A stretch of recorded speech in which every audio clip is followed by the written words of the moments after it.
On a eu à consulter ici un enfant de 4 ans qui présentait des symptômes qui ressemblent un peu à un cas de rougeole. D'autant plus que ces temps-ci, on a constaté qu'il y a beaucoup de cas de varicelle. C'est aussi un peu semblable à la rougeole. Donc c'est dans ce sens, d'autant plus que la rougeole fait partie des maladies sous surveillance et qui sont des maladies à déclaration obligatoire. On a pris la nécessité d'investiguer davantage pour qu'on puisse savoir est-ce que réellement c'est un cas de rougeole. Donc devant tout cas suspect, on est demandé à prélever l'enfant. C'est ce qu'on a fait, on a prélevé l'enfant et envoyé par voie hiérarchique au niveau du centre de santé de Bignona. Donc du centre de santé, eux aussi, ils envoient ça au niveau de la région médicale de Ziguinchor, qui achemine le prélèvement jusqu'à Dakar au niveau de l'Institut Pasteur. Et malheureusement, à notre grande surprise, ce prélèvement est revenu positif de cas de rougeole rubéole, qui est une première dans le district sanitaire de Bignona, d'autant plus que moi je suis là dans le district, ça fait bientôt 15 ans. Tous les prélèvements que j'ai faits et envoient reviennent négatifs, mais malheureusement c'est la première fois qu'on a eu un cas positif au rougeole rubéole. Ça fait partie des conséquences de cette grève qu'a entamé le syndicat SUTSAS dans l'alliance And Gueusseum. D'autant plus que ça fait presque 3 mois que les structures de santé ne vaccinent plus. Alors, comme on l'a tantôt dit, l'immunité collective est en train de baisser auprès des enfants et que c'est dans ce sens qu'on a constaté même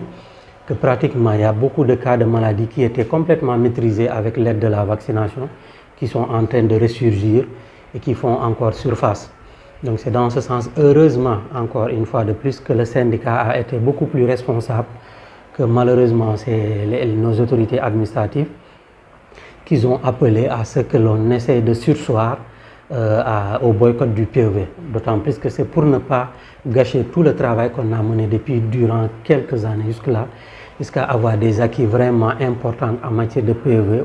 dans le Sénégal. C'est dans ce sens que d'ailleurs nous profitons de cette occasion pour lancer l'appel à toute la population pour leur faire savoir que dès ce vendredi, on va commencer à vacciner nos enfants pour un peu essayer de pallier à ces maladies qui refont encore surface. C'est une maladie très contagieuse, la rougeole. C'est pour ça d'ailleurs même l'enfant chez qui on a détecté le cas, on l'a demandé de rester à la maison, puisque c'est un enfant qui est au préscolaire. D'ailleurs même on a été en investigation jusqu'au préscolaire, on a consulté tous les enfants de sa classe et en plus dafa di cas bi nga xam ne daf ñoo bett ñun ñëpp ndaxte weer bu nekk pratiquement chaque semestre dañuy def ay prélèvements di envoyer au niveau de Dakar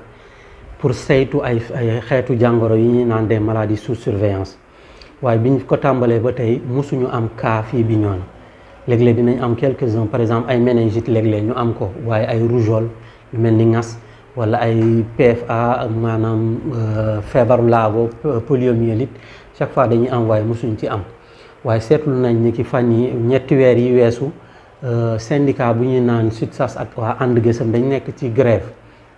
te ci grève boobu dañoo boycotté lépp li nga xam ne mooy vaccination di ñàkku te seetlu nañ depuis loolu ñu def ko ba tey am na yenn xeetu jàngoro yi nga xam ne dañ koy wooyee maladie sous surveillance gis nañ ni ki jàngoro yooyu ñu ngi dikkaat ba tax na fan yi dafa am xale bu ñu fi nemmeeku woon ñu gis ko ci consultation bu ñu jëlee deretam envoyé ko par voie hiérarchique yóbbu nañ ko hôpital bu mag ñu yóbbu ko Ziguinchor ñu yónnee ko ba Dakar Institut Pasteur waaye lu ñu gën a bett mooy maanaam analyse bi dafa dikk ñu ne ñu xale bi dafa amee jàngoro bu ñuy naan rougeole bi nga xam ne ñun dañ ko daan dëgg rek ci ay kaddu wala ci yenn dëkk yi nga xam ne fii Bignona mosuñu ko gis fii waaye seen surprise bu rëy la si ñun ba résultat bi dikkee ñu ne ñu xale bi da koo am ba tax na loolu lu muy jur mooy maanaam conséquence ñàkk vaccination yi ñu doon def ci xale yi te gannaaw bu ñu amee lool dañoo obligé ñu dikk ci quartier bi mooy maanaam quartier Bassène ñu dem xool saytu xale yi fa nekk ñëpp ndax amuñu ñi nga xam ne ñu ngi présenté genre signes yooyu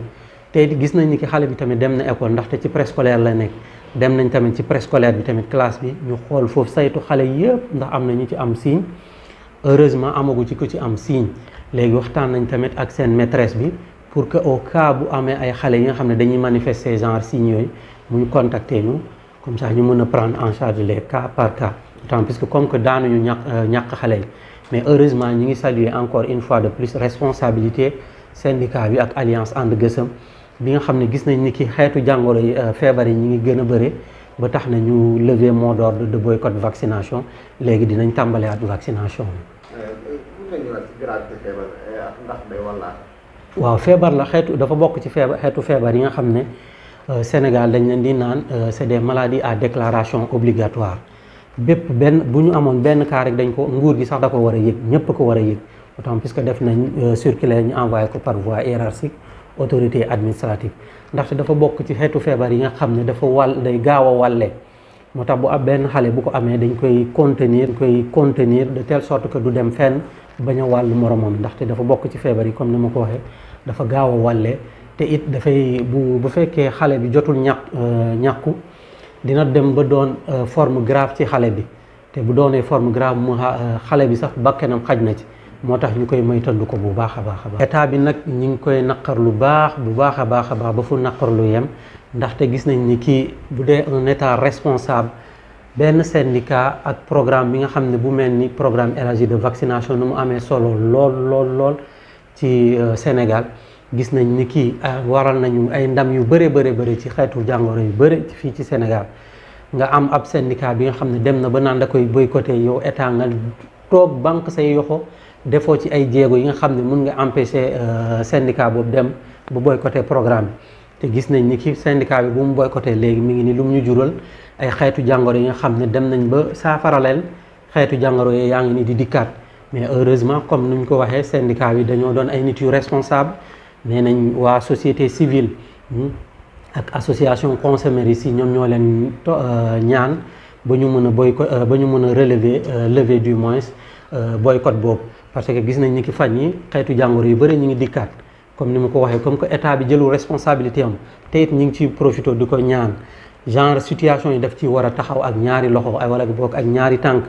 d'autant plus que programme élargi de vaccination ni ma ko waxee dafa di programme bi nga xam ne dafa amal njëriñ lool d'autant plus que tey fu mu toll ni am na yenn xeetu jàngoro maa ngi ci rappelé wu benn bés maa ngi ci doon waxtaan ak sama benn professeur mu ne ma am na yenn xeetu jàngoro yi dañ koy jàngale nii waaye ak programme élargi de vaccination di ngeen liggéey seen cursus sanitaire ba ngeen pare doo leen ko mës a am malheureusement man maa ngi nii ren ma def naa fi presque fukki at ak juróom maa ngi doog a am cas de rougeole donc moo tax ñu ngi leen di ñaan ñoom it ñuy bàyyi xel ci ñaxtu population bi wala boog ñaxtu syndicat yi ñu mën a jël à bras le corps seen situation